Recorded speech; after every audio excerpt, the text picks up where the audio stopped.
Hoy tenemos yo soy Luz López y estoy aquí en representación de Ecosistema Más Empresa de Ibercaja. Luego, como habéis podido escuchar, se sumará también a la presentación Carmen Alsina, que es la directora de Comunicación, Relaciones Institucionales y Sostenibilidad de COE.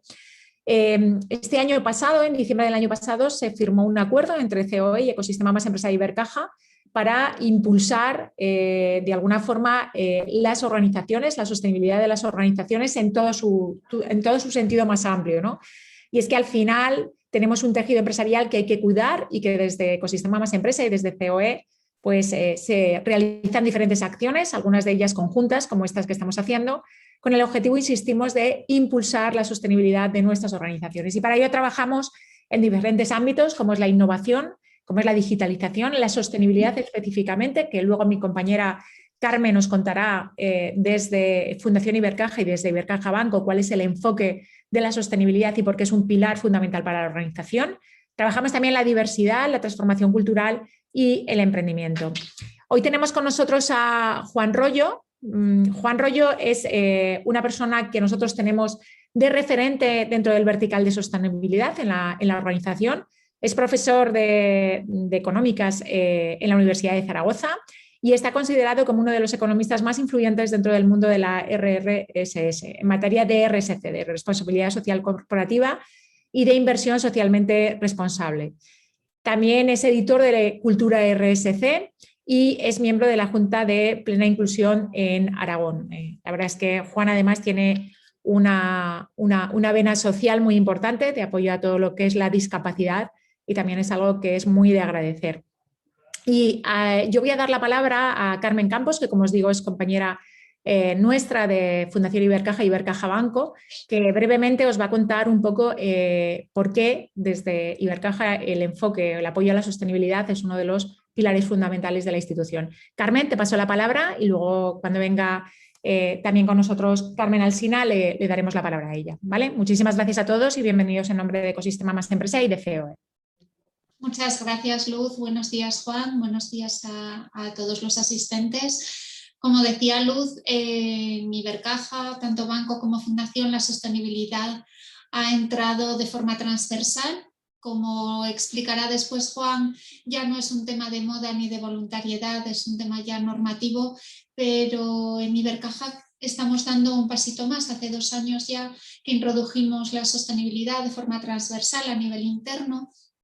Y ahora, además de integrarla y de cumplir con esa normativa, sí que la hemos introducido dentro de nuestro compromiso con entidades e instituciones a nivel nacional y mundial. La hemos introducido dentro de nuestro compromiso y queremos dar un paso más, y es ese efecto contagio. Creemos que parte de nuestra responsabilidad es compartir la sostenibilidad con nuestros grupos de interés y animar a otras empresas a través de Ecosistema y a través de otros programas como el que estamos lanzando ahora de Vamos Juntos hacia la Sostenibilidad. Creemos que nuestra misión también, parte de nuestro compromiso es, aunque esté mal vista esa palabra ahora de contagio, pues animar a otras empresas a que también introduzcan la sostenibilidad, no solo por ese cumplimiento, sino también para que lo introduzcan en su estrategia de negocio y que contribuyan a ese desarrollo sostenible a través de su actividad empresarial. Por eso queremos hacer actividades como esta de Ecosistema, en el que se trabaja la sostenibilidad como un transversal. Queremos informar, sensibilizar, formar y acompañar a otras empresas. Las grandes ya lo están haciendo, pero hay mucho tejido empresarial que todavía puede sumarse para que nadie se quede atrás. Creemos que la empresa que no contemple la sostenibilidad como parte de su estrategia va a tener una desventaja clara frente a otras, y queremos que todas se suban a ese carro de la Agenda 2030, de los Objetivos de Desarrollo Sostenible que después comentará Juan, para poder posicionarse y para sumar no solo en el beneficio económico de la empresa, que ya es importante su sostenibilidad y perdurabilidad en el tiempo, sino también contribuir a esos aspectos medioambientales y sociales que la sostenibilidad contempla por igual. Por nuestra parte nada más, que muchísimas gracias, Juan, por desarrollar esta transversal, y Luz por coordinarla, y que disfruten de este tema que para nosotros es importantísimo y fundamental, y estamos bueno, anunció ya lanzando un programa de acompañamiento también a las empresas de Vamos Juntos hacia la Sostenibilidad. Creemos que, bueno, pues para cumplir esa misión que decía de animar a otras, y que, bueno, pues Juan, como siempre, para aprender de ti, todo oídos. Muchísimas gracias, Carmen. Veo que todavía no ha venido Carmen Alsina. Si te parece, Juan, vamos a ir empezando, ¿vale? Para aprovechar este tiempo. Sí, perdona que os corte, nada, empezar porque es que Carmen está teniendo problemas en casa con la conexión y no sabemos qué ha podido ocurrir. Disculparla, de verdad, porque no suele ser propio de Carmen, así que disculpar y muchas gracias. Nada, no te preocupes, estas son las cosas del directo y las cosas de teletrabajar en todos los sitios, no pasa nada. Bueno, vamos a dar la palabra ya a Juan.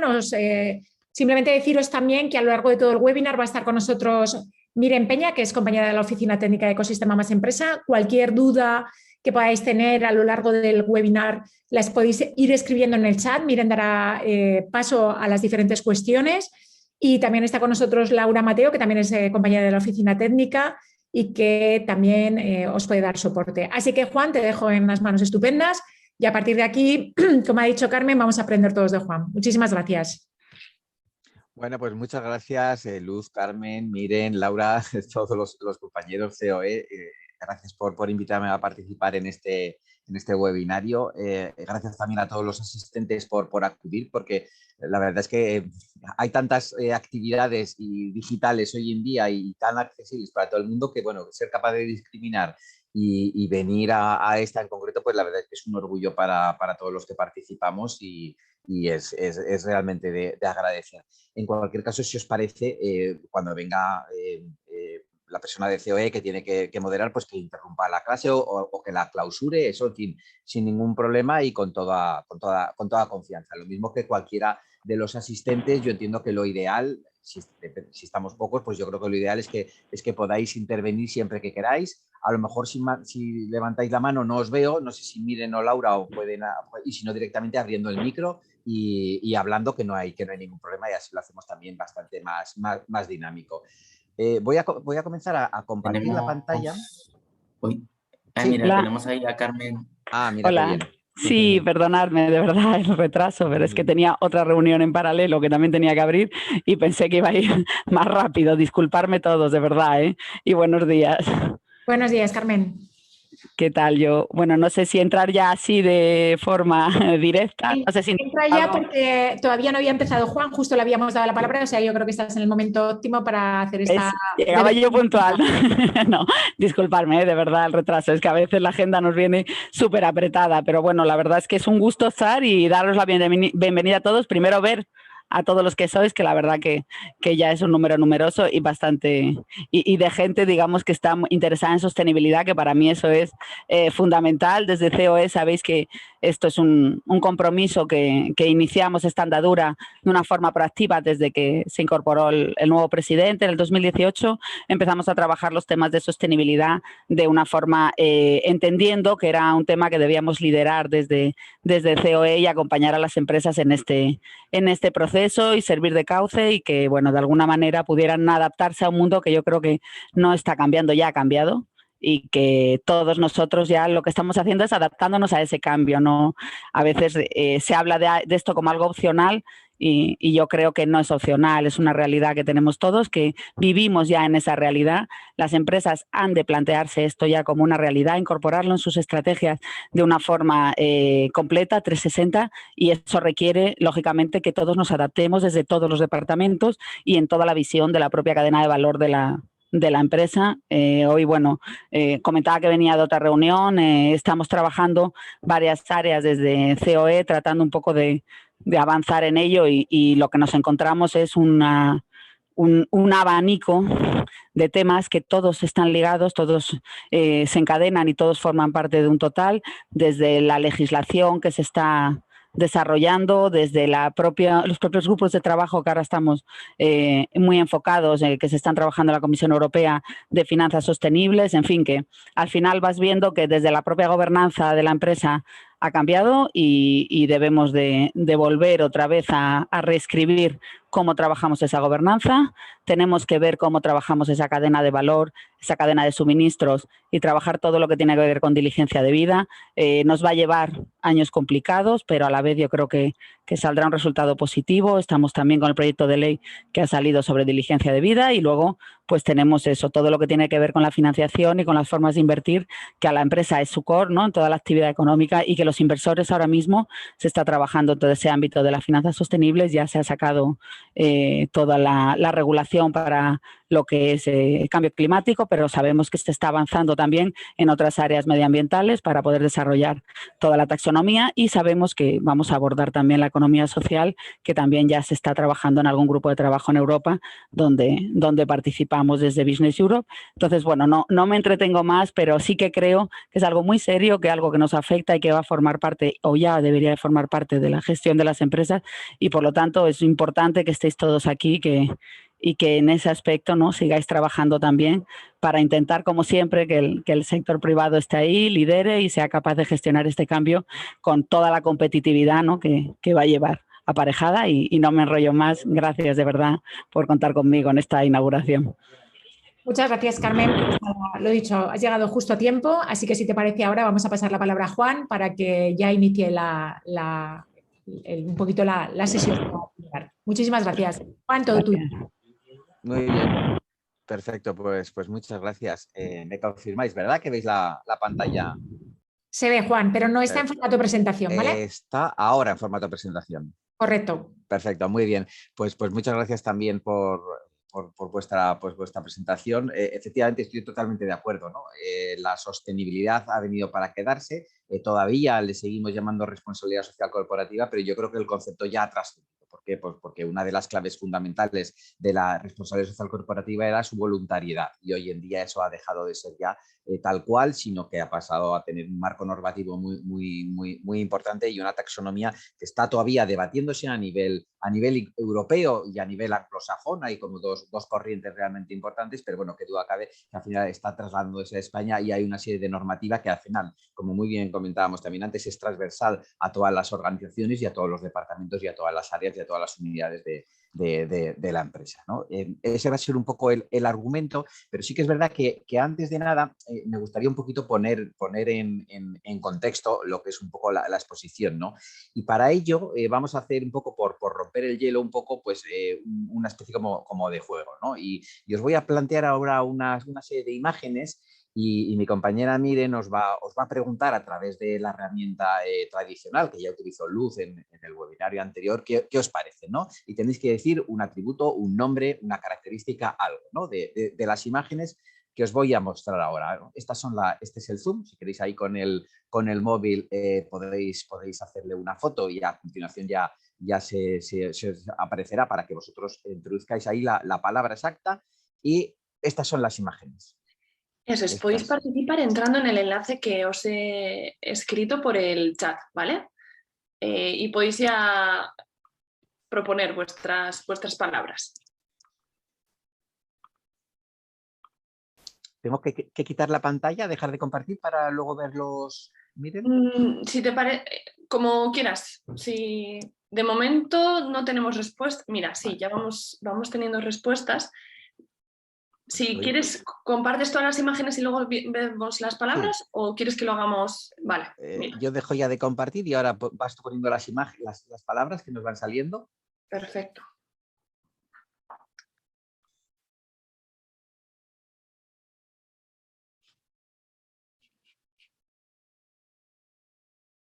Miedo, sociedad actual, cambio climático. Una de esas imágenes que salía ahí se llama precisamente cambio climático.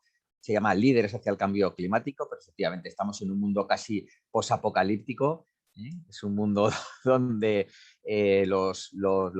las distopías pues parece que han llegado a la realidad, ¿no? Con esas imágenes de esas personas allí. Os voy a explicar, voy a cambiar yo ahora ya a mi pantalla. Bueno, seguimos teniendo ahí también tristeza, desigualdad, sociedad actual. En cualquier caso, todo realmente negativo. Os voy a explicar ahora, estos son...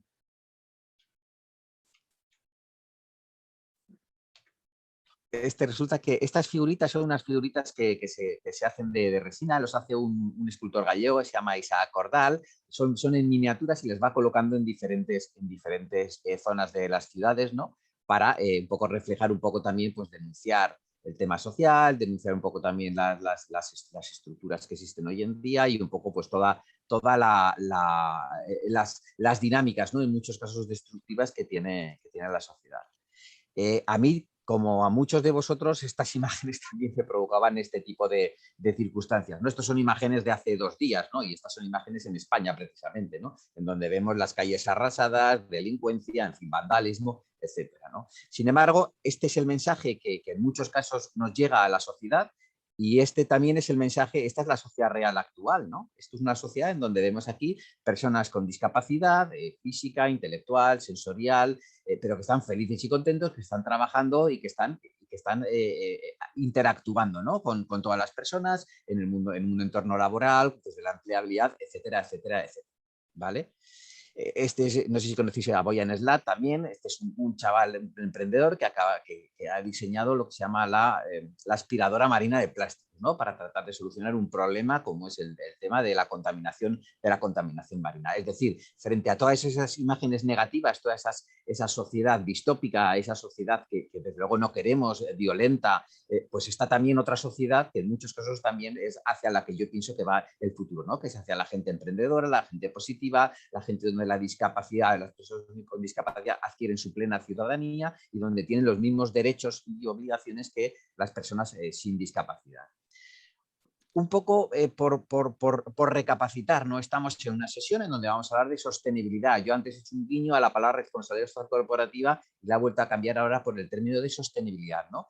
Y me gustaría sí que rápidamente, miren, que intentáramos un poco también ver un atributo, un concepto, una palabra de la misma forma que hemos hecho antes. ¿Qué entendéis vosotros por sostenibilidad? Para un poco centrar el tema, ¿no? ¿Qué entendéis vosotros por sostenibilidad? Eso es, y el enlace es el mismo, ¿vale?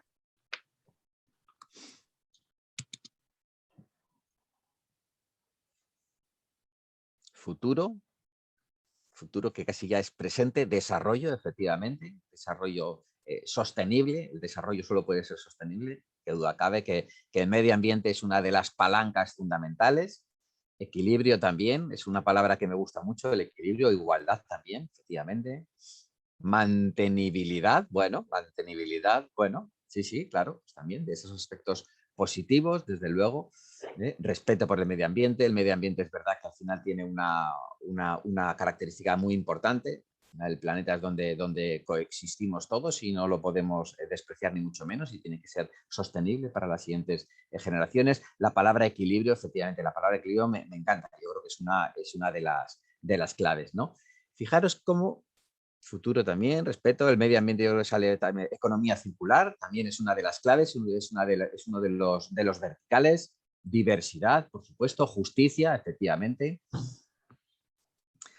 equilibrio, yo creo que sí, justicia sale también bastantes veces, perfecto. Esto está muy bien porque en la presentación que hizo Luz el año pasado, el webinario anterior, os preguntaba, hacía lo mismo, pero en vez del concepto, hacía el concepto de innovación, ¿vale? Y aquí había muchos conceptos, estos son los conceptos actuales, ¿no? Colaboración, adaptación, eficiencia, eficacia, sostenibilidad, equipo, resiliencia, colaboración, orientación al cliente, que a mí todos estos conceptos me sonaban también mucho a sostenibilidad. Es decir, que al final hay una gran relación entre todos los conceptos, entre todos los verticales, ¿no? Que ha diseñado Ecosistema más Empresa, ¿no? Para entender un poco en el mundo que estamos y para ya cerrar el círculo de esta introducción a este webinario acerca de la transversabilidad de la sostenibilidad, pues vamos a hacer un pequeño jueguecito, ¿vale? El juego consiste en lo siguiente. Cada uno de vosotros vais a elegir un número, entre 1 y 100, ¿vale? Se puede elegir el 1, se puede elegir el 100, ¿vale? Entre 1 y 100 podéis elegir el número que sea. Si alguien ha elegido un número, ese número no se puede repetir, ¿vale? Es decir, si una persona elige el número 16, pues al siguiente no puede decir el 16, podrá elegir el 15 o el 17 o el que quiera, ¿vale? Y no pueden tener decimales los números, ¿vale? Con todos esos números, yo cogeré todos los números, los pondré en orden, haré el sumatorio de ellos y haré la media aritmética. ¿vale? Y una vez que haya hecho la media aritmética, el numerito que me ha salido lo multiplicaré por 2/3, ¿vale? Y el ganador del juego será aquel que haya elegido el número que más se acerque a esa media aritmética de todos los elegidos por todos multiplicado por 2/3. ¿Estamos de acuerdo? Bueno, pues entonces damos nada, un 30 segundos para que discurráis todos y cada uno de los números, y si os parece, vamos abriendo los micros y de manera ordenada o como Miren nos indique, pues vamos un poco viéndolos. Yo ahora lo que voy a hacer va a ser abrirme una hoja de Excel y a partir de aquí iré poniendo todos los números que vosotros me vayáis indicando.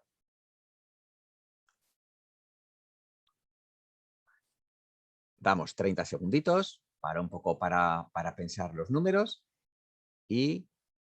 ¿Estamos recibiendo las respuestas por el chat? Yo creo que... Fenomenal. Pues entonces fenomenal. Miren, tú las coordinas, ¿vale? Genial.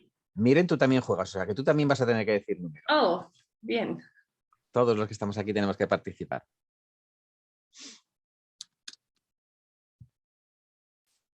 No sé cuántos estamos. Veo que ha salido el 32 2 veces. Pues Sí. bueno, Bueno, no pasa nada. no pasa nada. ¿Cuántas personas estamos? Miren. Ahora mismo estamos 23 participantes. 23, perfecto. Pues vamos a intentar tener esos... ¿Contándome a mí también?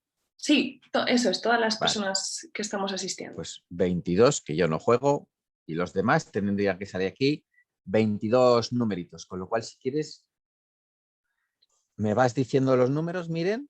Sí, claro. Sí. Mira, te voy diciendo 72. 72. 50. 50. 32. 32. 13. 13. 63. 63. 8. 8. 90. 90. 12. 12. 5. 5. 5 de nuevo. 5 de nuevo, bueno. 32. 32. 22. 22. 42. 42. 92. 92. 6. 6.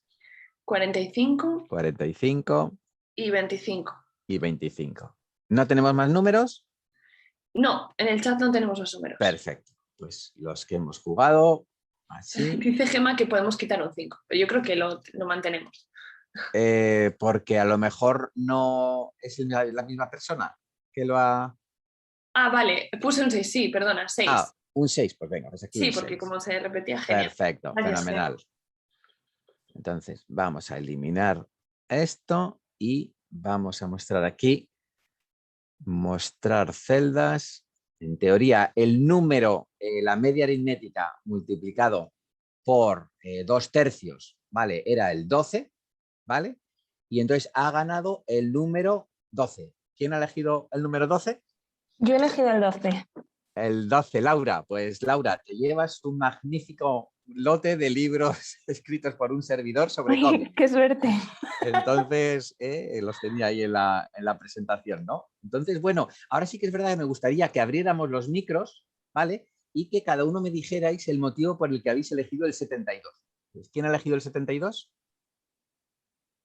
El servidor, mi fecha, bueno, mi año de nacimiento. Tu año de nacimiento. ¿Quién eres? Perdona, si los podéis identificar con él. Juan Luis Peremonte. Juan Luis, el número 72, bueno, pues realmente al final pues has elegido un número mágico, tu fecha, ¿no? Has dicho de nacimiento, ¿no? El año de que nací. El año de nacimiento, perfecto. Bueno, pues es una cosa absolutamente factible. A lo mejor, si hubiera habido un premio, si el premio hubiera sido 6.000 euros, no hubieras elegido esa fecha, ¿no? Hubieras un poco... Correcto. Pero bueno, esto al final es coherente, ¿no? El número 50...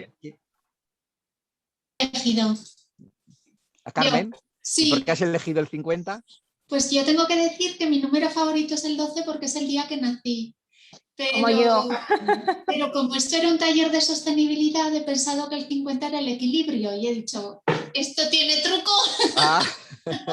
Y seguro.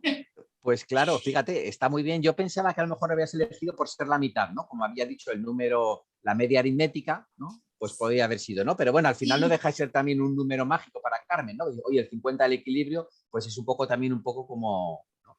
Muy bien. ¿Quién ha elegido el 32? Hola, soy yo.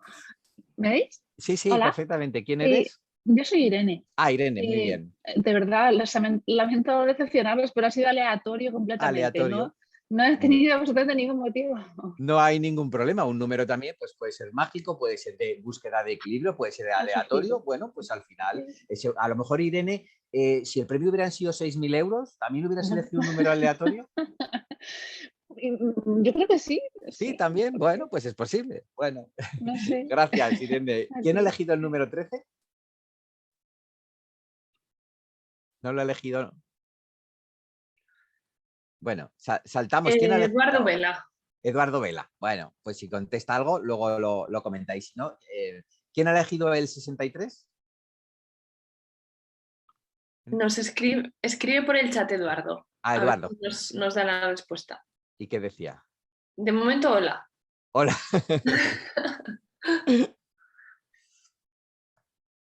Eduardo, ¿por qué has elegido el 13? Bueno, si no seguimos. Bueno, si nos dice, ¿quién ha elegido el 63? Yo he elegido el 63. ¿Quién eres? Hola, soy Charo Romero de Nestlé. Hola, Charo. Y ha sido completamente arbitrario. Arbitrario también. Bueno, la verdad es que hemos dado poco tiempo para discurrir. Gracias, Charo. ¿El 8 quién lo ha elegido? Hola, yo soy Mar Panizo. Mar. De Almería. De Almería. ¿Y por qué has elegido el 8, Mar? El 8 porque es un número que me gusta. Todo el número que tiene el 8 me gusta. Me recuerda a mi pasión por los animales. Muy bien. Bueno, pues también. Pues estamos en esta línea, estamos todos muy, muy mágicos, muy personalizados. ¿Quién ha elegido el 90?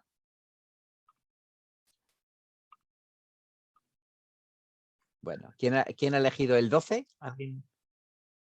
Yo soy la del 12. Ah, sí, el 12 ha sido Laura, ¿no? Pedía también por tu fecha de cumpleaños, ¿no, Laura? 12 bueno, del pues 12 nací, pues, o sea que es mi número. Pues, en ese caso estamos claro que ahí también hay un número mágico, ¿no? ¿El 5 quién lo ha elegido?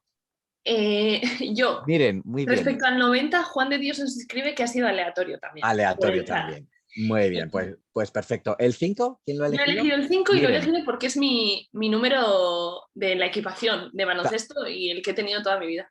A otro número mágico, estamos muy místicos. ¿El 6 quién lo ha elegido? Pues yo elegí el 5 y creo que estábamos totalmente coordinadas en tiempo, porque según lo escribí, luego ya lo vi que lo había puesto ella al segundo, y el 5 porque me gusta los dedos de la mano, no sé, me da feeling positivo. Y luego elegí el 6 porque ya me tocó elegir otro. Muy bien, fenomenal. ¿El 32? ¿El 32 o el 22? ¿Quién ha elegido el 22? Yo lo elegí yo. Ah, muy bien, el 22, ¿verdad? Sí, sí. ¿Y por qué has elegido el 22? Pues fue el primer número que me vino a la cabeza y la verdad, aunque sí que era consciente que probablemente no era ese el número, pues la verdad me quedé con esa intuición que me vino de primeras. Bueno, no eras el número, pero fíjate, has estado también ahí Sí, entre... sí, muy cerca. Bueno, gracias. Nada, ¿El 42? ¿O el 92? ¿Lo ha elegido alguien? Yo Álvaro, de COE. Lo elegí simplemente porque es la edad de mi abuelo, que justo lo vi este fin de semana y me vino a la mente. Muy bien, muy bien.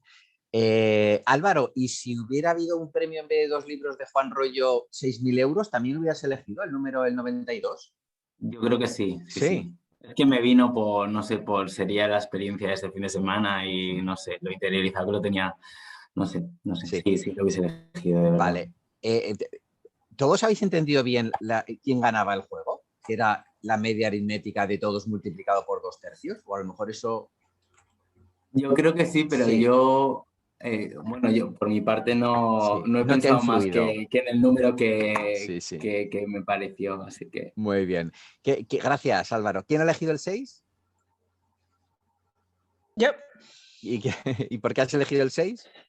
Pues pensé en el 5, la verdad es que sí que hice el cálculo de 2/3 y salió 0,66. Y entonces luego pensé, pues tiene que ser un número bajo. Pero bueno, el 5 me gustaba, entre comillas, y luego como estaba ya elegido, pues elegí el 6. Tenía que haber subido un poco más. Esto de las matemáticas a estas horas no termina de cuadrar nada. Bueno, pero ¿quién eres? Perdona. Gema. Pues hombre, pero veis, aquí hay hemos discurrido un poco, ¿no? Porque al final, fijaros, hemos afinado un poco ya el razonamiento, porque al final, fijaros que el que ganaba el concurso era aquella persona que elegía el número más cercano a la media aritmética de todos, multiplicado por 2/3. ¿Eso qué significa? Que si todos hubiéramos elegido el 100, ¿qué número hubiera ganado?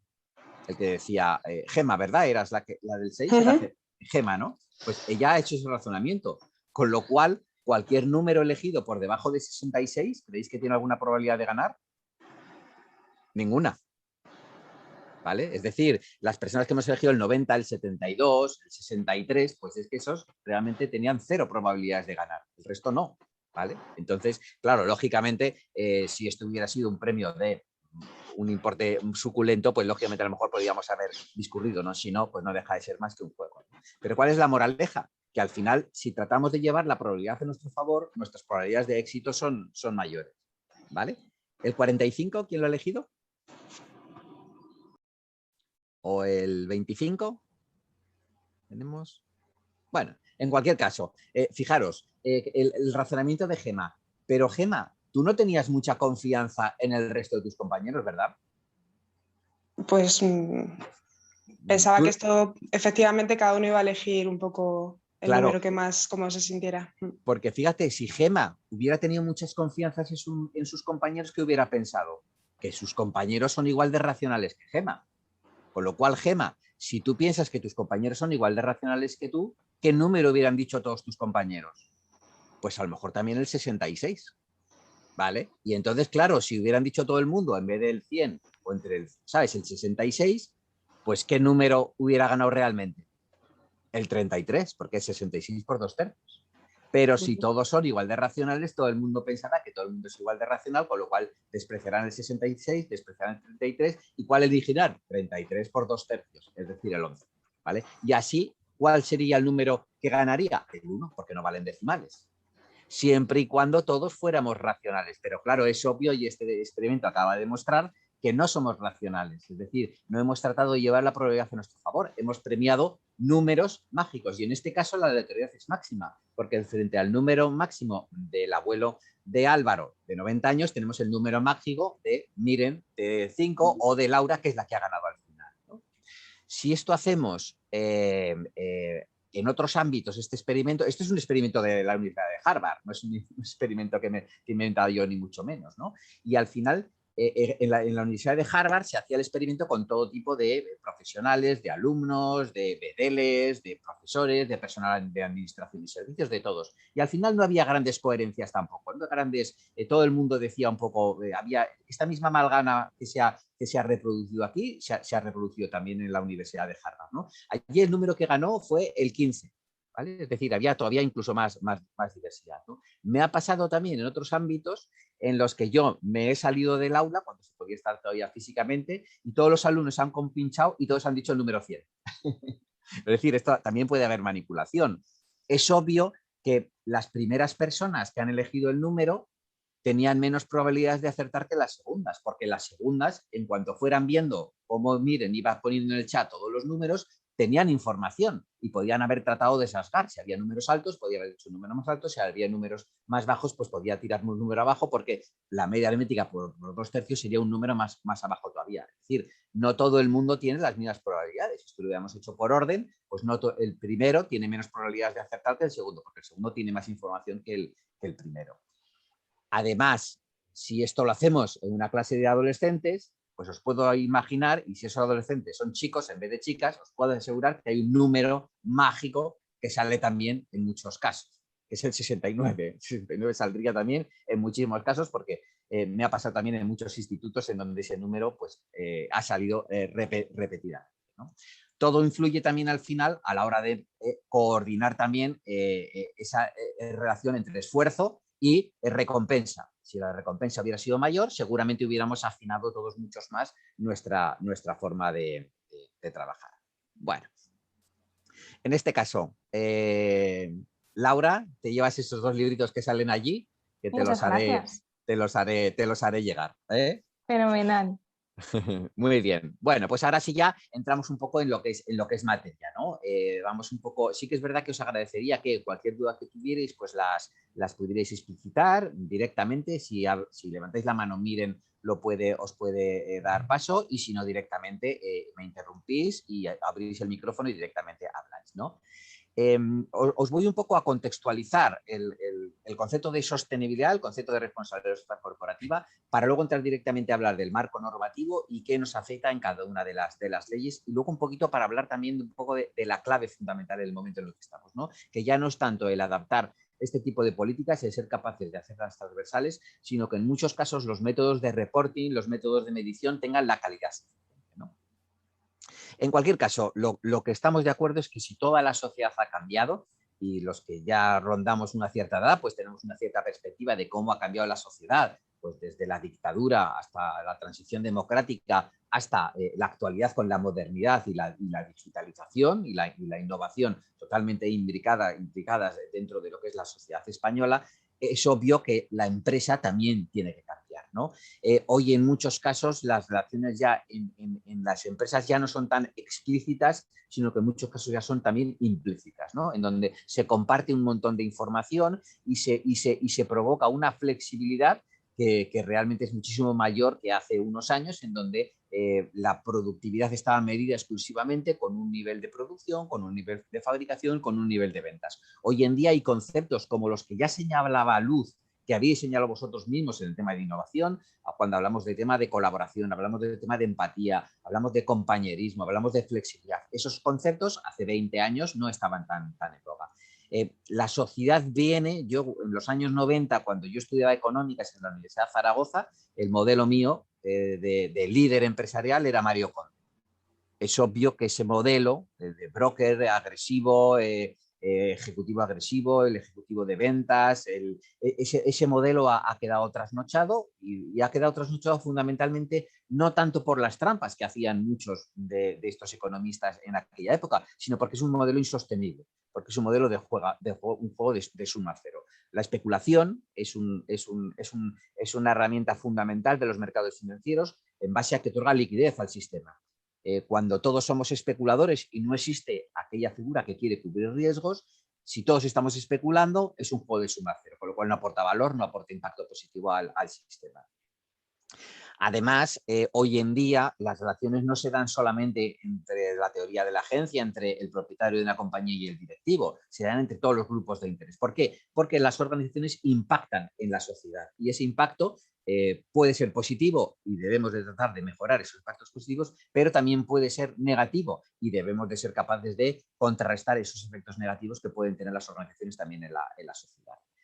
Hemos cambiado los objetivos, las organizaciones, las personas, me atrevería a decir, ya no simplemente tratamos de maximizar nuestro beneficio financiero, nuestro valor, sino que tenemos que generar un valor para todas las personas. Cuanto más impacto generemos, mejor. Quien se apropia de ese beneficio realmente es secundario. Secundario es importante, es relevante, pero si no generamos valor es muy difícil luego tratar de aportarnos de beneficio alguno. Y en un mundo tan globalizado en donde todos son vasos comunicantes, cuanto más valor impactemos en la sociedad, más posibilidades tenemos también de retorno. A lo mejor no por ese impacto que nosotros hemos generado directamente, sino por el que han generado otras personas exactamente igual de nosotros. Es posible que nosotros nos apropiemos del impacto que generan otros agentes. De esa manera, nuestra responsabilidad es generar el mayor impacto posible, con independencia de que ese impacto sea el 100% beneficios para nosotros o sea beneficio generado para otros grupos de interés. De esta manera, cambiamos el tipo de objetivos. Los objetivos ya no son objetivos individuales, comportamientos estanco, en donde, siguiendo la teoría de las naciones de Adam Smith, yo trataba de maximizar mi beneficio individual.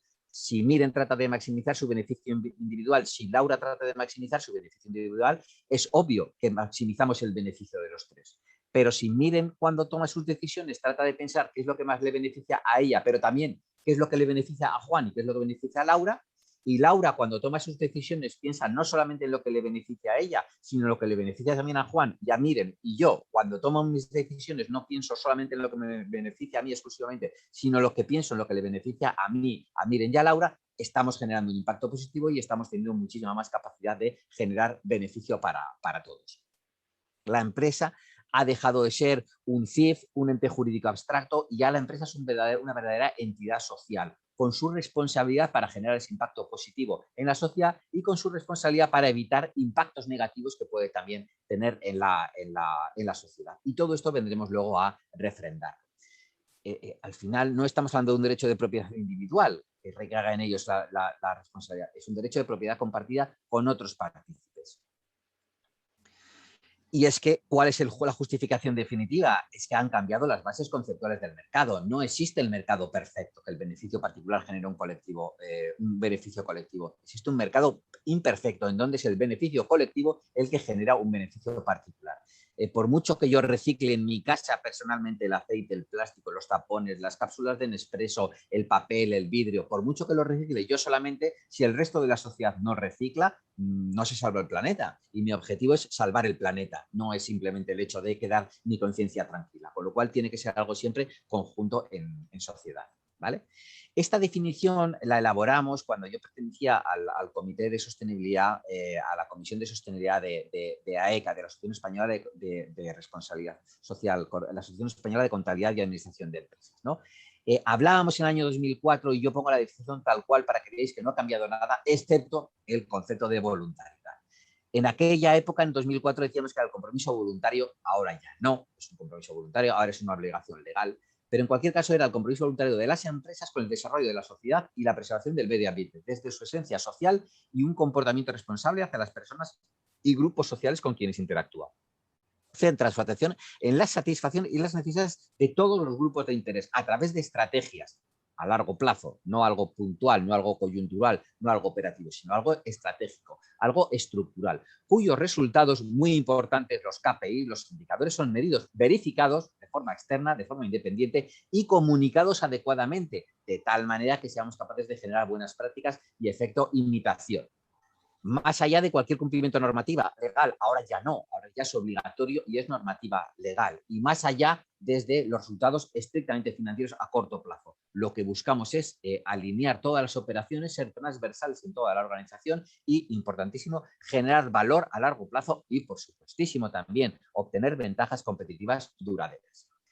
¿Cuál es la figura clave en la organización? Pues desde este punto de vista, el mayordomo es aquella persona que vela por los asuntos propiedad de otra persona. La mayordomía sería aquel yo por lo cual vela. Desde ese punto de vista, las sociedades, las empresas velan por asuntos que trascienden al mero beneficio financiero, trascienden a toda la sociedad. Las empresas tienen una responsabilidad con la sociedad porque están impactando directamente en ella.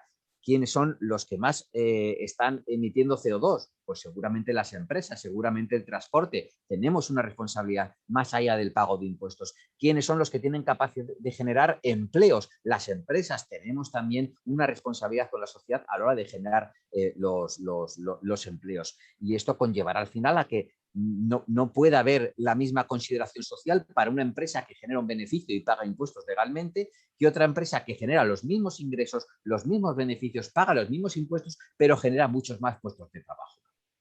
O esos tipos de puestos de trabajo son para personas con especiales necesidades o para personas con discapacidad o personas en riesgo de exclusión social. No es lo mismo el impacto que va a tener la sociedad una empresa que otra empresa. Este concepto stewardship ya proviene del mundo anglosajón de hace tiempo y se traduce a nivel español como mayordomía. A nivel empresarial no se ha trasladado no se ha trasladado tan literalmente, pero sí que es verdad que en el mundo anglosajón es un concepto económico y empresarial sin ninguna duda, ¿no? Sí que es verdad que me gustaría un poco hacer alusión a ese concepto de voluntariedad, ¿no? Y voy a repasar una serie de leyes, de normativas, en donde la responsabilidad social corporativa está muy implicada y donde la responsabilidad social corporativa ha dejado de ser algo voluntario para convertirse en algo que está dentro de la propia estrategia de la empresa. Y yo entiendo que este tipo de cuestiones que en un principio podrían parecer algo burocráticas, algo rígidas, debemos dejar atrás esa mentalidad un poco rígida y debemos de entender como este marco legislativo, como este marco normativo, como aquel incentivo definitivo para adoptar este tipo de estrategias que van a ser infinitamente beneficiosas para la empresa y para la sociedad. En el sentido que vamos a alinear un montón de cuestiones que a lo mejor personalmente estamos llevando a cabo en nuestra vida personal como empresarios, como directivos, como trabajadores, pero que por las razones que sea, era muy difícil trasladar a la empresa. ¿Por qué? Porque existía esa mentalidad estrictamente cuantitativa, estrictamente matemática, estrictamente financiera, en donde aspectos no financieros, aspectos intangibles, los dejábamos un poco de medio lado. Os planteo, por ejemplo, la ley de contratos del sector público. La ley de contratos del sector público, que obviamente solamente afecta al sector público, pero que desde luego todo parece indicar que en el momento en el que esté implantado en el sector público, este tipo de condicionamientos de una manera u otra manera se irán progresivamente trasladando al sector privado. Es decir, de todas las leyes que os voy a plantear, a las empresas privadas, esta es la única que no le va a afectar, pero que desde luego es un faro, es un guía hacia dónde va la sociedad. Y desde luego yo no creo que teniendo esta ley se flexibilice mucho más para las entidades privadas una posible futura ley de compras de contratos del sector privado. En todo caso, tendrá que ser algo relacionado con esto. Y esta ley de contratos del sector público, ¿qué es lo que dice fundamentalmente? Fundamentalmente está diciendo que con la herramienta de compras, con la herramienta de contratación, existe una capacidad de influir en la sociedad. Hasta ahora, la administración pública, ¿cuál era su objetivo fundamental? Comprar el precio más barato. ¿Por qué? Pues para tratar precisamente de evitar despilfarrar el dinero de las arcas públicas y tratar de evitar corruptelas de dar un contrato a un proveedor de servicios que fuera muy caro, pero que resulta que era amigo del político de turno. Lo que están diciendo es que me sale mucho más barato no ir solamente a medir el precio, no solamente por la oferta más barata, sino que intuir aquella oferta que tenga más capacidad de influencia en la sociedad. Un poco siguiendo la línea que comentaba antes.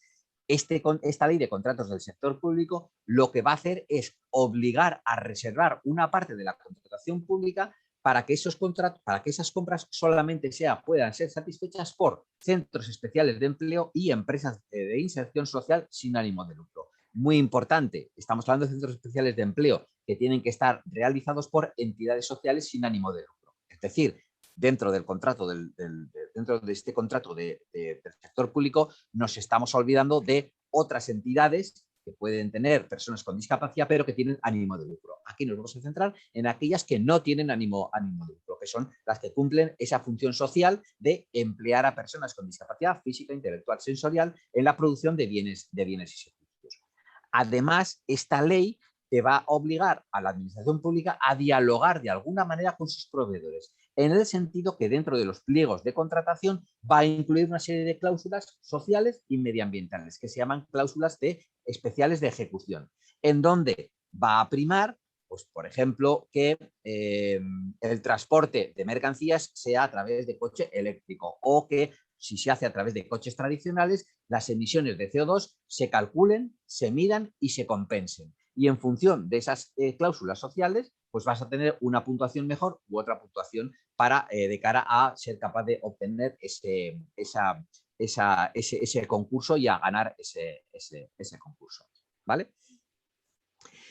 Otra ley también muy importante de cara a las empresas, la Ley General de Personas con Discapacidad. La Ley General de Personas con Discapacidad ayuda a la empleabilidad de personas que tienen unas dificultades y que necesitan adaptar en muchos casos sus puestos de trabajo. Pues desde este punto de manera, las empresas que tengan más de 50 trabajadores tienen un 2% de su plantilla tiene que ser personas con discapacidad reconocida. ¿Vale? ¿Qué es lo que sucede? Pues que hay veces que hay empresas que tienen muy difícil, determinado qué tipo de empresa, pues tienen muy difícil pues encontrar un tipo de discapacidad que se adapte a su quehacer, ¿no? Pues imaginad, pues no sé, pues temas muy tecnológicos o temas médicos o temas muy concretos, pues puedes. La ley te permite también realizar lo que se llaman medidas alternativas, es decir, tú puedes hacer compra responsable a centros especiales de empleo o entidades sociales de tal manera que con esos tienes unos porcentajes determinados y con esa compra responsable de material ya estás fomentando la empleabilidad. ¿Por qué? Porque esos centros especiales de empleo, esas entidades sociales ya están empleando personas con discapacidad.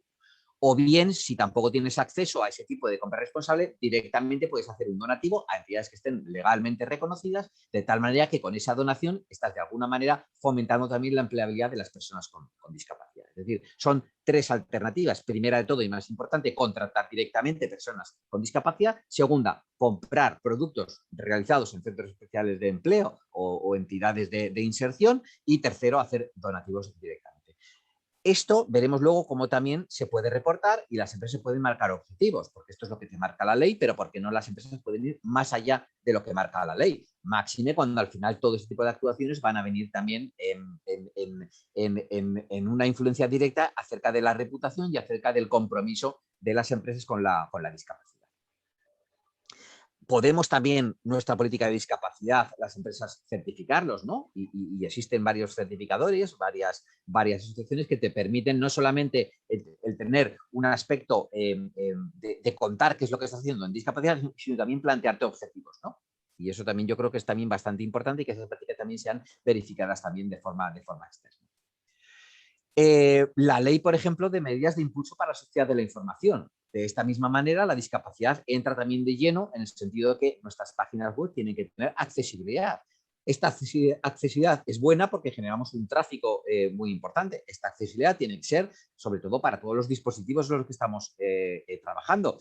Hasta hace relativamente poco, el dispositivo fundamental era el PC, era el ordenador, pero cada vez más las tabletas se fueron influenciando, se fueron imponiendo. Pero es que hoy en día muchos de los usuarios, el dispositivo fundamental con el que accedemos a Internet es a través del teléfono móvil, con lo cual todas las pantallas tienen que tener también ser accesibles a través del teléfono móvil, a través del ordenador, etcétera. Y por qué no también accesibles para personas que puedan tener discapacidad y que puedan necesitar fácilmente que tengan una accesibilidad fácilmente, que puedan navegar de forma sencilla, que puedan entender todos los requerimientos que le hace y por qué no también que sean audibles, que tengan un tamaño de letra adecuada a su discapacidad visual y que tengan unos logotipos y unos pictogramas que sean fácilmente entendibles.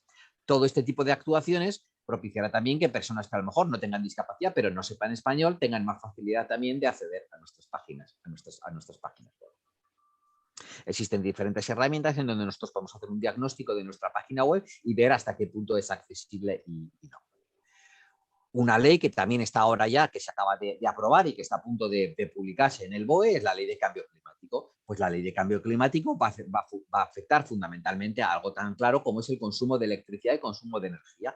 Va a obligar también a reinventar el concepto de eficiencia energética, va a reinventar también el concepto de energías verdes, va a primar un tipo de energías frente a otro tipo de energías fósiles mucho más contaminantes, etcétera, ¿no? Y de ahí también a esa cuestión de transición energética en donde un horizonte 2030 y un horizonte incluso 2050, pues Europa plantea ser líder en estos aspectos, ¿no? Y va a replantearnos también toda la cuestión de movilidad sin emisiones, de diseño, de planificación de idas y venidas al trabajo, de viajes comerciales, etcétera, ¿no? La pandemia efectivamente ha propiciado también que en muchos casos las reuniones virtuales sustituyan a las reuniones físicas, con por cierto, una inversión lógicamente en tecnología, pero un retorno también en disminución de costes económicos, de viajes, de desplazamientos, de dietas, etcétera, pero muy importante también de disminución de emisiones de CO2, con lo cual la digitalización ha sido también muy, muy positiva. Pero por otro lado también esos planes de movilidad, Zaragoza en concreto es uno de los referentes en España a nivel de movilidad urbana, de esos diseños van a permitir también dialogar con los empleados, dialogar con los trabajadores, dialogar con los clientes y obtener una trazabilidad de todo ese plan de movilidad y que sea sostenible.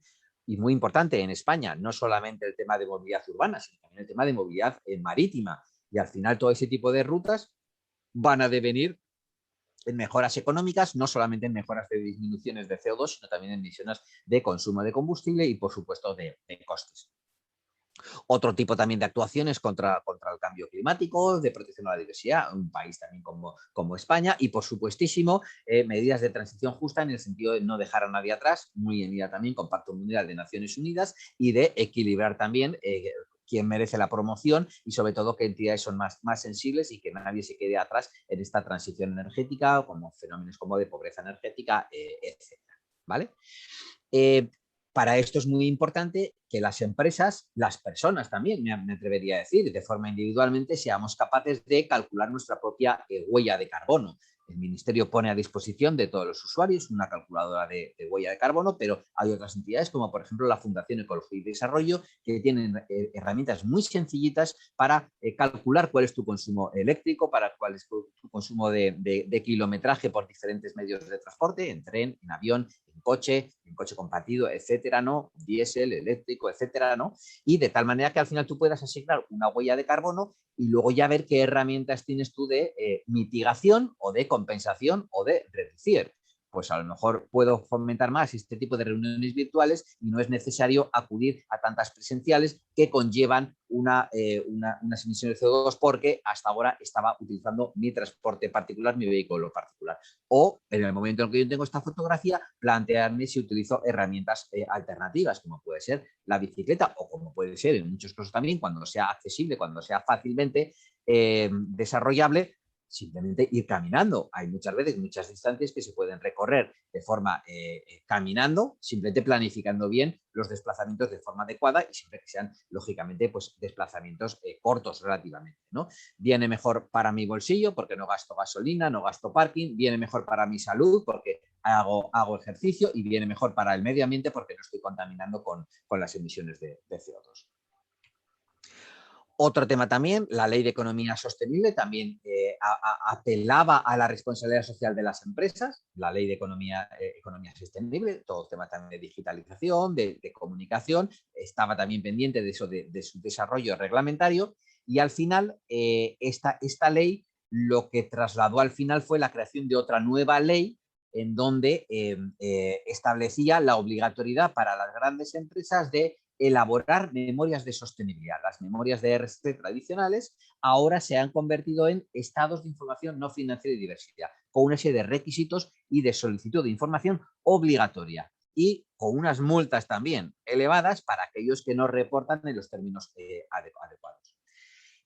La ley te obliga a plantear una serie de cuestiones muy importantes, divididas fundamentalmente entre medio ambiente, empleo, sociedad, derechos humanos y corrupción. Establecido aquí medio ambiente, sociedad y empleo son los más relevantes, tema de derechos humanos, temas de corrupción, bueno, lo dejamos un poco margen, aunque también es obligatorio reportar sobre esos indicadores. Pero en cualquier caso, las empresas grandes ya están obligadas, desde luego, a elaborar una información general. ¿Tenemos algún tipo de evaluación, algún tipo de certificación, algún tipo de ISO sobre temas medioambientales? ¿Qué riesgos ambientales estamos sufriendo las empresas? No es lo mismo una empresa textil que una empresa tecnológica. Cada una tiene una serie de riesgos diferentes, una por consumo de energía, otra a lo mejor por derrame, lo que sea, por vertidos, por lo que sea, ¿no? Pero esos riesgos tenemos que ser conscientes de a qué riesgos nos enfrentamos. A partir de allí, cómo los afrontamos, en el sentido si dotamos provisiones, dotamos garantías o tenemos una serie de herramientas que permiten alertarnos de cualquier tipo de contingencia. Una vez que sea solicitada esta información, a partir de ahí tenemos una serie de apartados imprescindibles obligatorios de reportar. Tema de contaminación. ¿Qué riesgos tengo en tema de contaminación atmosférica, de ruido, lumínica, cualquier tipo de contaminación? Tengo que reportarla, ¿vale? Hablábamos antes también, en el concepto de sostenibilidad salía a colación la palabra economía circular. Bueno, pues yo tengo que tener también un plan de gestión de economía circular y de prevención de gestión de residuos, pero en su concepto de sostenibilidad. Es decir, yo tengo que ser capaz de medir el 100% de los residuos que yo estoy generando. De los residuos que estoy generando yo en mi producción, puedo ampliarlo a los residuos que vienen por parte de mis proveedores, los residuos que generan mis clientes. El lector de la memoria de RSC, del Estado de Información y Diversidad, tiene que ser muy consciente de qué cifras estoy manteniendo. Cifras, lo que no son cuentas, son cuentos. ¿Qué porcentaje de mi producción deviene en residuos? Porcentaje. ¿Cuántas toneladas de qué materia estoy produciendo? Y de esas toneladas, ¿cuántos kilogramos, cuántas toneladas también, lo que sea, en medición, son residuos? ¿Y qué hago con esos residuos?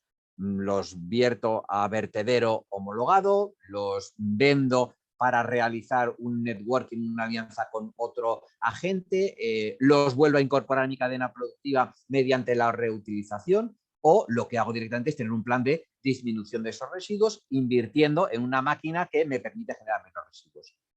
Esa es la cuestión que tenemos que hacer. Tenemos que reportar todo ese tipo de datos. Lo mismo que del uso sostenible de los recursos. cuánta agua estoy consumiendo, cuántas materias primas, ¿vale? Cuánta energía estoy consumiendo y dentro de esa energía cuánta es renovable y cuánta no es renovable. Todo ese tipo de aspectos son obligatorios reportarlos. De la misma manera, en temas de cambio climático, cuántas emisiones de CO2 asociadas a esos consumos de energía, asociados a esos transportes, asociadas a logística, estoy emitiendo en la sociedad, por lo cual es un impacto negativo. ¿Y qué medidas estoy haciendo para tratar de ser más eficiente? Es decir, emitir menos CO2 o estoy compensando de alguna manera, pagando dinero para hacer otro tipo de proyectos que sean sumideros de estas emisiones de CO2 y por lo tanto compensen. ¿Vale? Y en cualquier caso también, muy importante en un país como España, me afecta a mí la biodiversidad, seguramente habrá empresas a las que sí, habrá empresas a las que no, a las que sí que les afecta, tenemos que ver qué medidas estoy tomando y qué impactos estoy generando en el medio ambiente. ¿Vale? Muy importante, dos aspectos súper importantes a los que la ley le ofrece mucho interés, ¿no? El tema del empleo. ¿Vale? Las grandes empresas tienen que ver cuál es el número de trabajadores que tienen a cierre de ejercicio distribuido por sexo, por edad, por país, por categoría profesional, etc.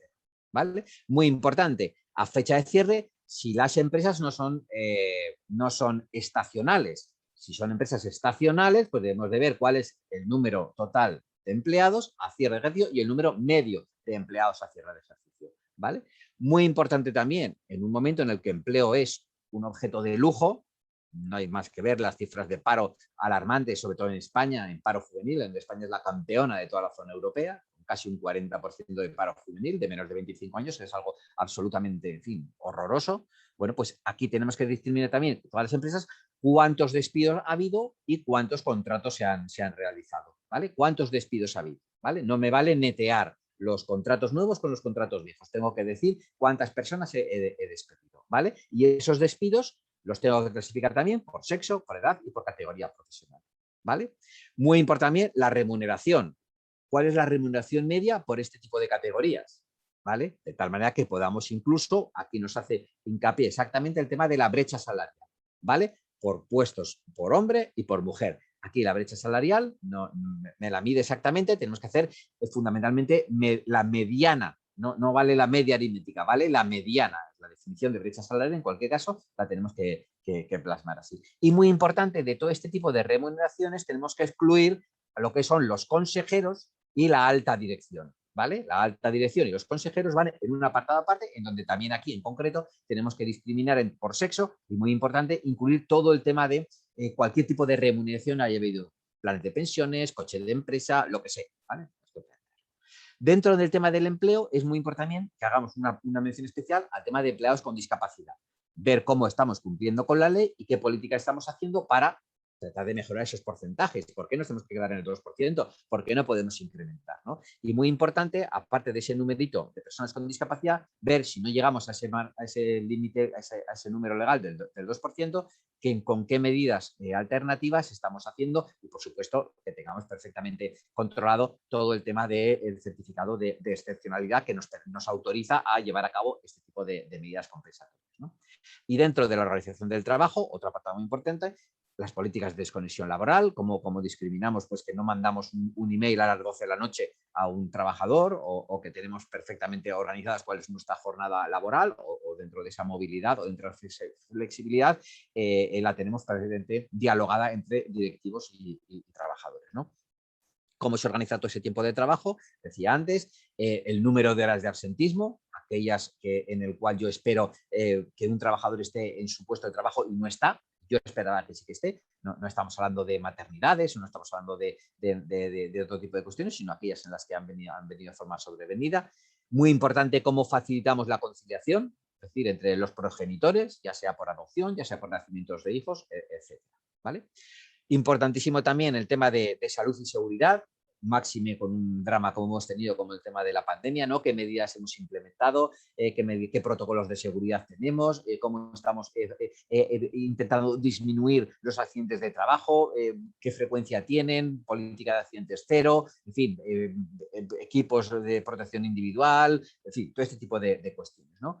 Muy importante también, a lo mejor no tanto en España, pero sobre todo pues aquellas empresas que son multinacionales y hay otros países en donde la legislación laboral no es tan tan potente como es en España, pues cómo se organiza el diálogo social, el tema de los sindicatos, el tema de porcentaje de empleados cubiertos con convenio colectivo, cuál es el balance de los convenios colectivos, fechas de reunión con los convenios colectivos, puntos de discrepancia, puntos conflictivos. Eso es lo que importa muchísimo a la hora de hablar de las relaciones sociales, ¿no? Modo de diálogo, etcétera, ¿no? Importantísimo también las políticas de formación, tanto las políticas, los sistemas, cómo se llevan a cabo, cómo se dialoga, cómo medimos la calidad de esas políticas por parte de los profesionales que reciben esas políticas. ¿Esas políticas de formación son directamente aplicables al puesto de trabajo o son transversales, que fomentan una futura empleabilidad del trabajador, ¿no? Y luego, muy importante, cantidad de horas de formación. Para que veamos por tipo de puesto de trabajo, si son directivos, si son puestos técnicos, si son puestos, otro tipo de puestos, ¿no? Para que se vea un poco cómo se está invirtiendo de esa manera. El tema de accesibilidad, tanto física como digital, como del propio adaptabilidad del puesto de trabajo, y temas muy importantes también, pues, de igualdad, ¿no? Política, pues, contra el acoso, política de igualdad de oportunidades, etcétera, ¿vale? Y por último, el tema de la sociedad. Muy importante cuál es el compromiso, ese impacto que yo hacía al principio, hacía alusión al principio de la presentación, cuál es el impacto que estamos generando con nuestra actividad, en el empleo, en el desarrollo local, en las propias poblaciones locales, por todo este tipo de cuestiones, ¿no? Cómo dialogo yo con las comunidades en las que estoy implantado, para conocer que mi presencia es deseable, loable y no genera impactos negativos. Y luego, muy importante también, cuáles son las acciones de asociación o patrocinio, también muy importante, ¿no? Aquí, dentro de las acciones de asociación o patrocinio, en el apartado de corrupción, también existe un apartado donde yo tengo que evaluar cuáles son los donativos que estoy dando a ONGs, ¿vale? En euros, ¿vale? Y si es en producto, pues es en producto, ¿no? Pero tengo también. Lo que pasa es que ese apartado no lo tengo aquí metido en lo que es sociedad, sino que está metido en el apartado de corrupción. Y muy importante, todo lo que es la trazabilidad de la cadena de suministro. Cómo estoy gestionando yo a mis proveedores, que es una parte importantísima en la que yo estoy teniendo una influencia directa. Mis compras están definiendo también cuál es mi política de RSC. A mis compras les exijo no solamente calidad, precio, plazo, fiabilidad, sino otras cuestiones, como por ejemplo, les aplico cláusulas medioambientales, cláusulas sociales. Si no la tienen este tipo de cláusulas de mis proveedores, tengo yo capacidad para influirles, para hablarles, para dialogar con ellos y propiciar ese efecto de imitación de buenas prácticas y trasladarles ese tipo de cuestiones. ¿Tienen mis proveedores memoria de sostenibilidad? A lo mejor sí, los grandes, a lo mejor los pequeños no. ¿Soy capaz de ayudarles yo a elaborar ese tipo de cuestiones? COE, Pacto Mundial de Naciones Unidas, el Instituto Aragonés de Fomento, la propia Fundación Ibercaja, tienen muchas herramientas que facilitan este networking entre todos y son herramientas, yo creo que incluso la gran mayoría gratuitas, ¿no? Que de tal manera simplemente es poner de acuerdo con el IAF, con COE, con Pacto Mundial, de tal manera que puedan llevar a cabo este tipo de memorias. A lo mejor no una memoria de responsabilidad social corporativa como la que tenemos en las empresas, pero sí un informe de progreso. Es un informe muy sencillito. O adscribirse al plan estratégico de responsabilidad social corporativa de Aragón, que también mediante un autodiagnóstico ya te permite tener una visibilidad de cuáles son tus actuaciones, ¿no? Y luego, muy importante, en el tema de clientes, tanto en medida de salud y seguridad de los clientes, el tema de calidad de nuestros productos, etcétera, ¿no? Y muy importante, sistemas de reclamaciones, quejas y de resolución de las mismas, ¿no? ¿Quién ha tenido razón? Tenía razón el cliente, teníamos razón nosotros, cómo se han resuelto, cómo es esa atención a los clientes. Voy a ir acabando ya porque no nos va a quedar tiempo casi para las dudas y para las preguntas. En cualquier caso, toda esta información que requiere la ley, tenemos que nosotros planificar una serie de indicadores que sean SMART, específicos, medibles, alcanzables, relevantes y temporales, que los podamos medir en el tiempo, ¿no? Muy importante que toda esta información seamos capaces de incorporarla dentro de nuestra cuenta de resultados. Seamos capaces de medir cómo todo esto afecta a nuestra cuenta de resultados, tanto de forma tangible como de forma intangible, tanto de forma como directamente en la cuenta de resultados, en los beneficios financieros, como también en enfoques como temas de reputación, temas de riesgo, etcétera, ¿no? Probabilidad de impacto en los clientes, etcétera, ¿no? Y muy importante, lo que no son cuentas no son cuentos. Es decir, todo esto tiene una metodología, por eso esta ley de información financiera y diversidad no ha necesitado desarrollo reglamentario, porque ya existe una metodología mayoritaria, por lo menos en España, que es GRI Global Reporting Initiative. Existen otras metodologías como el reporting integrado, pero en España las pequeñas empresas utilizan GRI, ¿no? Y GRI, ¿qué es lo que te plantea? Pues desde luego que todo este contenido que yo estoy planteándome antes tiene que ser material, es decir, tiene que ser medible, tienen que participar los grupos de interés, yo tengo que dialogar con los grupos de interés, tiene que estar en un contexto de sostenibilidad, tiene que haber un plan estratégico que te plantee objetivos para luego yo reportar, tiene que ser una cierta exhaustividad, es decir, no me puedo dejar nada que sea importante sin reportar, tiene que ser exhaustivo, ¿vale? Y desde luego esta memoria tiene que tener calidad, es decir, tiene que haber un equilibrio en función del tipo de empresa, del sector al que pertenezco, entre todos estos indicadores que estoy planteando. No me sirve que yo hable mucho de formación, pero hable muy poco de remuneración, tiene que haber un equilibrio entre todos ellos. Estos indicadores tienen que ser comparables entre todos ellos, tienen que ser comparables año tras año, no puedo cambiar la metodología y si la cambio tengo que especificar por qué la estoy cambiando. Tienen que ser comparables con otras empresas del sector o de otros sectores, incluso me atrevería a decir que a nivel internacional. Tienen que ser precisos, es decir, el lector de la memoria de RSC, del Estado de Información Financiera y Diversidad, tiene que ser plenamente consciente de a qué estamos haciendo alusión y cuáles son las magnitudes de las que estamos hablando. Tenemos que tener también una suerte también de relativización de todos los aspectos. Es decir, no me sirve de nada a lo mejor en una organización definir el número de kilovatios que hemos consumido en energía eléctrica. A lo mejor ese dato lo tengo que poner en relación con los metros cuadrados de oficina o con el número de empleados que tiene la organización, etc. ¿Vale? Tienen que ser periódicas, normalmente son anualmente, pero la idea es que si yo obtengo estos KPIs, que oye, ¿por qué no periódicamente puedo establecer ya una rutina de elaboración de este tipo de indicadores, ¿no? Muy importante de cara al estado de información financiera, tienen que ser claros, es decir, cuanto menos literatura, cuanto menos farragoso sea el informe, mejor. Es decir, al final infografías, al final cuadritos, al final mapas visuales, cuanto más claro sea mejor. Y por supuesto tiene que ser fiable. Para que sea fiable tiene que haber alguien independiente que verifique que esos datos son correctos, ¿vale? Bueno, me he pasado aquí ya un poquito, os ponía aquí un poco un ejemplo de matriz de materialidad, ¿no? En donde con ese diálogo a los grupos de interés yo me planteo, por un lado, lo que es importante y afecta directamente a la cuenta de resultados, que es la parte de abajo a la derecha, y por otro lado, lo que es importante para los grupos de interés, que está arriba a la izquierda. Entonces, cuanto más arriba a la izquierda, más importante para los grupos de interés, cuanto más a la derecha abajo, más importante para mi cuenta de resultados. ¿Qué es lo ideal? Ir hacia esa parte en donde sea muy importante a la derecha para mí y muy importante arriba para los grupos de interés, es decir, en la zona de arriba a la derecha, esa es la zona en donde yo me tengo que focalizar, ¿vale? Esto sería un poco todos los grupos de interés, en fin, un poquito lo que acabo de comentar, os lo dejo allí. Y esto es una serie de webinarios que tengo también en el sistema Economía más Empresa, en donde, bueno, introduzco algunos de los aspectos que hemos definido aquí, pero seguramente vosotros no hayáis asistido a estos webinarios. Entonces, bueno, os animo también, si queréis, a que podáis echarles un ojo. Pinchando ahí tenéis el enlace directamente y, bueno, a profundizar un poco tanto el tema de estrategias en RSC, tanto el tema de KPIs en RSC, como el tema también un poco pues, de ese reporting en sostenibilidad. Y yo ya quedan 10 minutillos, yo si queréis os dejo ya y quedo a disposición de si tenéis algún tipo de pregunta o cuestión.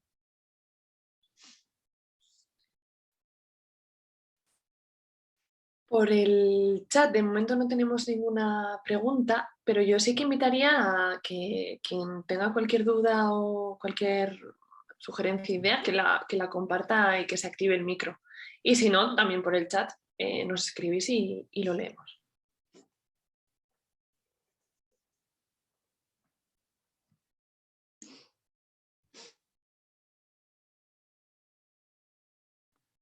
A ver, alguna valiente que se anime.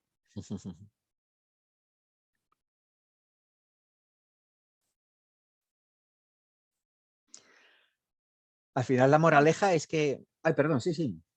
Juan, soy Beatriz, buenos días.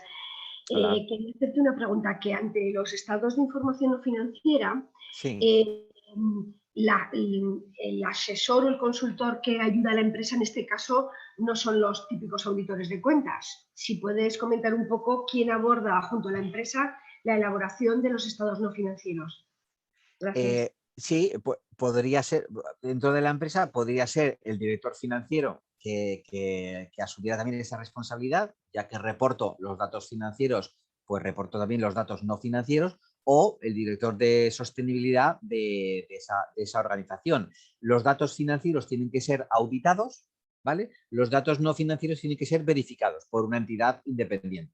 Con lo cual allá, pues tú, Beatriz, pues podrías ejercer la labor de consultora, ¿vale? O podrías ejercer la labor de verificadora, ¿vale? De tal manera que son dos labores distintas. La labor de consultora es que tú le ayudas a la persona que reporta los datos a establecer el orden y las cuestiones y los requisitos marcados por la ley y le explicas cómo hacerlo. En el papel de verificadora lo que tienes que hacer es contrastar que esa información es veraz y es correcta, es decir, que todos los procedimientos pues, han llevado a esas conclusiones, ¿no? Que si hablas de horas de formación, pues tú tienes que reportar pues si esa información ha venido dada por una hoja de Excel en donde el responsable de recursos humanos lleva contabilizados cuáles cursos que hay, o hay a lo mejor un RP donde automáticamente te dice qué tipos de cursos que hay, etcétera, ¿no?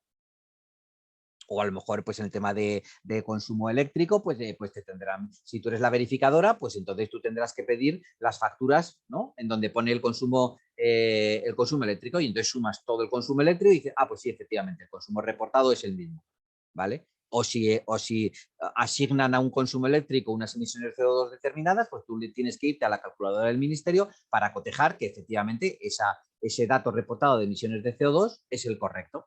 ¿Vale? Esa es la labor del verificador. Vale. Y aprovecho para hacerte otra pregunta. ¿Cuál es tu opinión desde tu experiencia de que antes el tema de responsabilidad corporativa fuera voluntario y ahora se esté acotando a través de normativas como estos? Pues, ¿Tú estás a favor o no? Pues yo reconozco que en mi ingenuidad a finales de los años 90 estaba a favor de la voluntariedad. Mi inocente visión era que esto era tan bueno de la sostenibilidad y era tan lógico que por qué se iba a constreñir a una ley. El cambio ha sido brutal desde la implantación de la ley hasta ahora. Ya ha marcado unos guiones muy sencillitos, mucho más que GRI, porque GRI, que duda cabe, que es muy farragoso, con lo cual para mí ha sido un paso de gigante esta ley. Es verdad que a lo mejor las leyes también, pues claro, son un poco farragosas, pero mira, por lo menos te marcan un camino y por lo menos te marcan una forma de hacer las cosas que es común para todo el mundo. Y al final obliga a las empresas también a replantearse este tipo de cuestiones, ¿no? Es un poco, hemos empezado la casa por el tejado, es decir, hemos empezado a reportar en muchos casos sin tener planes en estos aspectos, pero ahora las empresas que ya llevan, pues esta será ya la cuarta memoria que se ha elaborado en este tipo con estas directrices, ¿no? Pues ya empezamos un poco a planificar, ¿no? Y a plantear objetivos y a planificar. Con lo cual estoy absolutamente a favor de este tipo de cuestiones y vamos, encantado de la vida con esta ley. Gracias, Juan. A ti, Beatriz.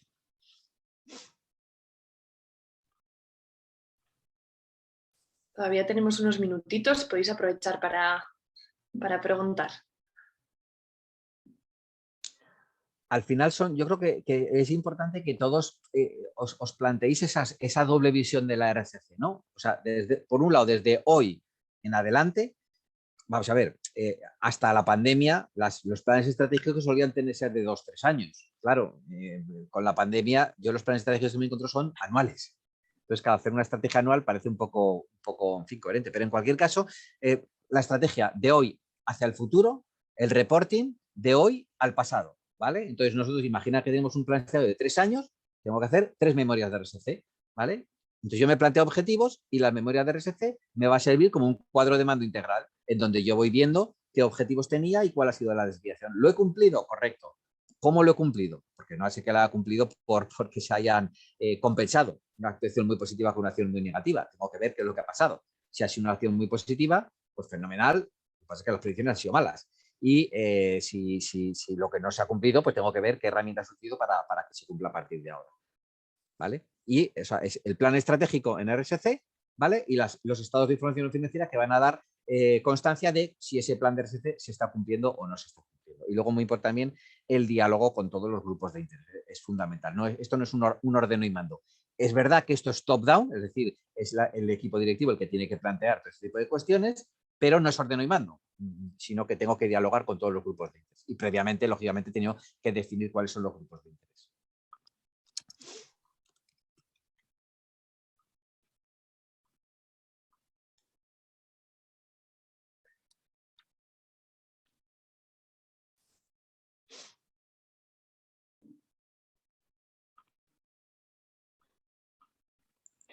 Juan, sí. Hola, soy Gemma. Hola, Gemma. Mira, te voy a hacer una pregunta que no sé, supongo que como tienes mucha experiencia seguramente te suene. Igual que hay Top Employer y estas certificadoras que a nivel de empresa, digamos que auditan los procesos de recursos humanos, en materia de RSC, ¿te suena que haya como una especie de etiqueta de RSC? Sé que en otros países los hay, no sé si en España cómo está avanzado. Sí, bueno, o sea, etiquetas sí que hay, ¿sabes? Hay certificación, hay sellos. Por ejemplo, en Aragón, pues el sello de la responsabilidad social corporativa de Aragón, pues tiene el RSA y luego el RSA Plus. Y luego tienes también unos premios alineados tanto a la política RSC como a los ODS, ¿no? Que no son certificaciones como tal, son sellos de autoevaluación, luego están contrastadas y están evaluadas por un comité. Bueno, no deja de ser un sello, ¿no? O una certificación, ¿no? Y luego es verdad que hay también muchas asociadas, por ejemplo, a temas muy concretos. Por ejemplo, Fundación 11 tiene el sello BQual, que está enfocado hacia la discapacidad, ¿vale? Pero claro, todos esos procedimientos se entroncan muy claramente tanto en lo que es una estrategia de discapacidad como lo que es una gestión de calidad en discapacidad, etcétera, ¿no? AENOR yo creo que también tiene algún tipo de procesos, ¿no? Pero yo creo que al final este tipo de cuestiones ya vienen dadas por la verificación de las memorias. Es decir, de que al final las memorias tienen que contemplar cuáles son los riesgos a los que se enfrenta la organización, cuáles son las políticas con las que se enfrenta a ese tipo de riesgos y cuáles son los resultados, ¿vale? Todo eso ya lo tiene que verificar el verificador externo, valga la redundancia, ¿no? Con lo cual ya está hasta cierta manera medida, ¿no? Ese tipo de cuestión, ¿no? En el momento en el que ya ese sello de esa verificación, pues un poco como a la auditoría, ¿no? Y además, dentro de este tipo de elaboración de políticas, ya se establece que se tienen que hacer cada vez de una forma más automatizada. Es decir, que el reporting tiene que ser cada vez más automatizado, de tal manera que los KPIs que se hacen de forma anual se puedan trasladar también a estadios anteriores, ¿no? Mensuales, trimestrales, lo que sea. Vale, gracias. Nada. Vale, pues no sé si queda alguna preguntita. Juan, ¿alguna conclusión final que quieras compartir? Bueno, yo nada, que encantado de haber estado con todos vosotros, que a vuestra disposición para cualquier duda que tengáis, que yo compartiré con Miren la presentación para que la tengáis todos si queréis cualquier tema o cualquier documentación. Y bueno, pues que enhorabuena y que sigamos trabajando todos por la sostenibilidad, porque yo creo que al final merece la pena, ¿no? Ampliar esas cuestiones de no solamente centrarnos en el beneficio financiero, sino en esas cuestiones de impacto, ¿no? En donde al final la vida es una suerte de serendipia, ¿no? En donde cuanto más impacto generemos en la sociedad todos, más probabilidad hay también de que ese impacto revierta y esas actuaciones positivas reviertan en nosotros. Y de hecho yo soy consciente de que muchos de los efectos positivos que he generado son por personas a las que yo no les he incluido directamente, pero por circunstancias de la vida me ha venido ese beneficio a mí personalmente, con lo cual yo creo que es importante que todos tratemos de generar el mayor impacto en la sociedad, con independencia de que personalmente nos apropiemos o no de esos beneficios, porque al final el karma te lo devuelve. Sí, pues muchísimas gracias, Juan. Yo por mi parte, gracias a todas, para empezar, a todas aquellas personas que estáis participando y que nos habéis dado estas píldoras de conocimiento, ¿no? A Carmen Alsina de COE, a Carmen Campos de Ibercaja, y a ti, Juan Royo, por supuesto, y a todas esas personas que han participado activamente y que nos han dado también, ¿no? su puntito y su perspectiva. Y por mi parte, pues solo me queda despedirme de parte de Ecosistema Más Empresa. Recordaros que este vídeo está grabado y que estará subido a la página web de Ecosistema Más Empresa, con lo que podréis acceder cuando gustéis. Y muchísimas gracias. Así que nos vemos en la próxima. Gracias a todos. Gracias. Hasta luego. Hasta la próxima. Adiós.